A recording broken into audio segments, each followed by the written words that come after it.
Dans l'une de mes précédentes vidéos, je vous ai présenté 7 exemples d'accroches pour bien démarrer un discours. Mais c'est aussi très important de connaître les erreurs à éviter à tout prix. Et ça tombe bien, c'est ce qu'on voit aujourd'hui.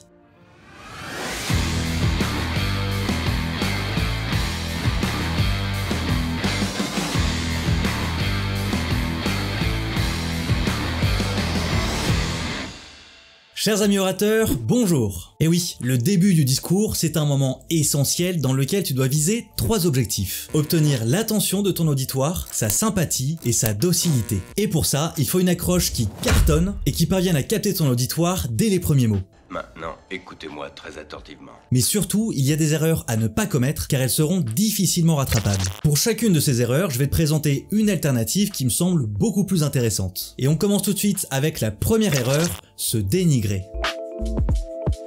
Je vais essayer de pas trop vous ennuyer, donc on va essayer de faire vite histoire que vous ne vous endormiez pas pendant ma présentation. Ta gueule. Mais non, ne te dénigre pas et surtout ne t'excuse pas par anticipation. Ton objectif, c'est de donner envie à ton auditoire de t'écouter. Si tu lui dis que ça ne sera pas intéressant ou que ça sera ennuyeux, il n'a aucune raison de t'accorder son temps, son énergie ou son attention. Boring. Donc même si dans la suite de ton intervention, tu mets plus d'énergie et que tu emploies un ton très vivant, tu vas le perdre d'entrée de jeu et obtenir un auditoire complètement passif. Au contraire, suscite tout de suite de l'intérêt en soulignant l'importance de ce que tu vas dire. Pour ça, tu peux parler directement de choses concrètes ou bien créer une attente autour de ce que tu vas dire. Par exemple, laissez-moi vous présenter la méthode qui m'a permis de doubler mon chiffre d'affaires en 5 étapes. Et restez bien assis sur vos fauteuils parce que la 4e m'a... Amazing! Deuxième erreur de cette série, le métadiscours.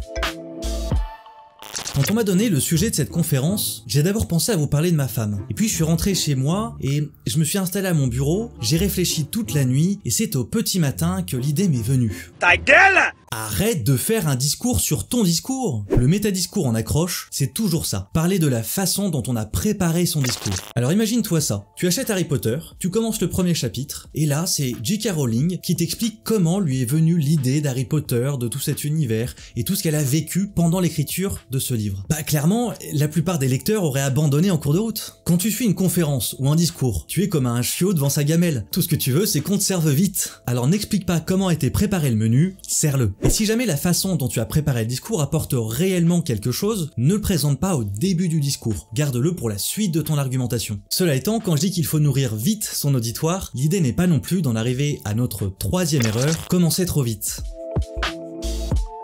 Je laisse donc la place à notre prochain conférencier, Jean-Corentin Poisson. Bonjour à tous, merci pour votre accueil. Cette semaine s'est déroulé un événement de la plus haute importance. Vous avez compris le début de ce que j'ai dit? Non? Eh ben voilà. Habile. Lorsqu'on te confie la parole, ne te jette pas dessus comme un morphale. Merci Seigneur Hubert. D'abord, attends le silence du public. C'est le moment de commencer à établir avec lui une connexion par le regard. Laisse-le se mettre à ta disposition en faisant silence. Puis lorsque ton public est prêt à t'écouter, tu peux encore attendre que toi, tu sois prêt à commencer. Une fois que tu seras lancé, il sera beaucoup plus difficile de profiter d'un temps de silence intérieur. Alors profite de ce silence qui précède le discours pour te concentrer, prendre une bonne inspiration, te détendre et te lancer avec énergie. Et quoi qu'il arrive, il faudra que tu sois prêt pour éviter notre 4e erreur, tester son matériel pendant le discours. Bonjour à tous. Ce que vous voyez derrière moi... Ah non, vous voyez pas? Ah bah non, ça marche pas. C'est bon là? Non, toujours pas? C'est pété? Si tu dois utiliser un diapo, projeter une vidéo ou même utiliser un micro, ça n'est pas au moment de commencer à parler qu'il faut que tu vérifies que ça marche. Tu peux être certain qu'une fois sur 2, ça va planter. Oh attention chérie, ça va couper. Et même si tu peux te passer de ton diapo, ça va avoir 2 effets négatifs. D'abord, ça va te déstabiliser et tu n'as pas besoin de ça. Ensuite, tu vas te décrédibiliser puisque le public risque de ne pas trouver ça sérieux. Donc pour éviter ça, prévois toujours d'arriver suffisamment tôt pour pouvoir tester ton matériel. Voire de passer la veille pour vérifier que tout fonctionne et que tu n'as pas besoin de ramener ton propre matériel. Cela dit, selon moi, la meilleure alternative est encore de ne rien avoir à diffuser. Le diapo c'est rassurant, mais on a vite tendance à présenter le diapo plutôt que de présenter ce qu'on a à dire. On se transforme en commentateur, un acteur secondaire qui laisse plus d'importance au diapo qu'à lui-même. Oh, tout à fait, Jean-Paul, tout à fait. Et tout cela nous amène à notre 5e et dernière erreur, sortir des banalités. Le réchauffement climatique est l'un des enjeux majeurs de notre siècle. Je pense qu'il faudrait arrêter les guerres. La misère est un fléau qui hante notre humanité depuis des siècles. S'il te plaît, ne te transforme pas en Miss France. Ce que je demande, c'est un monde plein de gens avec des sourires.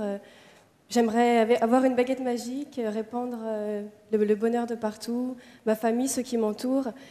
Si tu prends la parole, tu es là pour apporter quelque chose à ton auditoire. En évoquant des banalités dès le début de ton discours, ton public ne va clairement pas s'attendre à une parole qui va le changer ou qui va lui apprendre quoi que ce soit. Tu peux bien sûr aborder ces sujets, mais aborde-les d'une façon nouvelle qui change des phrases pré-mâchées et prédigérées. L'une des alternatives est par exemple de commencer en disant justement l'inverse de l'idée que tu veux défendre. Je ne crois pas au réchauffement climatique. Les guerres ont permis à l'homme de se dépasser. La misère est un mal nécessaire à la réalisation du destin humain. Avec ces phrases, tu vas déclencher une curiosité, un étonnement, voire une vive réaction de ton auditoire. Il te suffira ensuite d'attaquer l'idée évoquée pour ramener l'auditoire à toi. Il aura vécu une émotion, été piqueux de curiosité, été même éloigné de toi, mais le moment où tu le ramèneras vers toi aura l'effet d'un élastique et il en terminera beaucoup plus proche de ce que tu dis.